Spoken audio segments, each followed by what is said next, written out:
এই মেয়েটিকে গ্রামবাসীরা একটি ক্রুশে পেরেক দিয়ে গেঁথে দেয়। এরপর তাকে একটি ভাঙা নৌকায় তুলে মাঝ নদীতে ভাসিয়ে দেওয়া হয়। যাজক তার প্রার্থনা শেষ করে নৌকাটি ঢেউয়ের মধ্যে ঠেলে দেয়।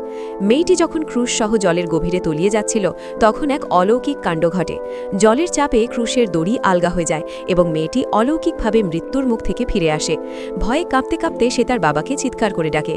সেই ডাক বনের পশু পাখি আর গ্রামবাসীদের কানে পৌঁছে যায়। আগুনের মশাল নিয়ে সবাই যখন সেখানে পৌঁছায় তখন মেয়েটি একদম শেষ অবস্থায় ছিল।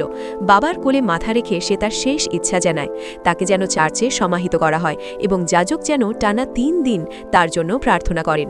মেয়ের শেষ ইচ্ছা পূরণ করতে বাবা প্রচুর অর্থ দিয়ে যাজককে রাজি করান। প্রথম 2 দিন সব ঠিকঠাক কাটলেও তৃতীয় দিন যাজকের মনে কুমতলব জাগে। সে মৃত মেয়েটির পবিত্র শরীরে হাত দেওয়ার দুঃসাহস দেখায়। আর ঠিক সেই মুহূর্তেই এক ভয়ঙ্কর অভিশাপ নেমে আসে। যাজক বুঝতে পারে সে মস্ত বড় ভুল করে ফেলেছে।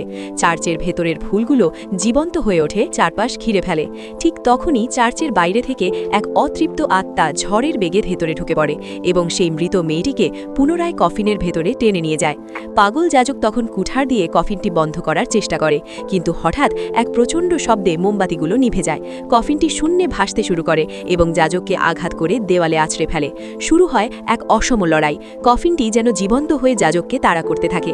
যাজক তার কুঠার দিয়ে কফিনের ওপর পাল্টা আক্রমণ চালায়, এমনকি মৃত মেয়েটির 2টি আঙুলও কেটে ফেলে। মেয়েটির চিৎকার আর আক্রোশে পুরো চার্চ কেঁপে ওঠে। লড়াই যখন চুঙ্গে ঠিক তখনই ভোরের মোরগের ডাক শোনা যায়। দিনের আলো ফুটে উঠতেই অতৃপ্ত আত্মার শক্তি কমে আসে। যাজক শেষবার তার কুঠার দিয়ে মেয়েটিকে আঘাত করার চেষ্টা করে, যদিও এতে মেয়েটি মারা যায় না, কিন্তু সূর্যের আলোয় তার তাণ্ডব থেমে যায়।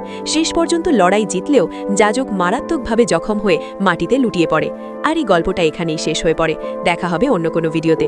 আপনাদের একটা সাবস্ক্রাইব আমার ভিডিও তৈরি করার 1000টা উৎসাহ। ভালো থাকবেন সবাই।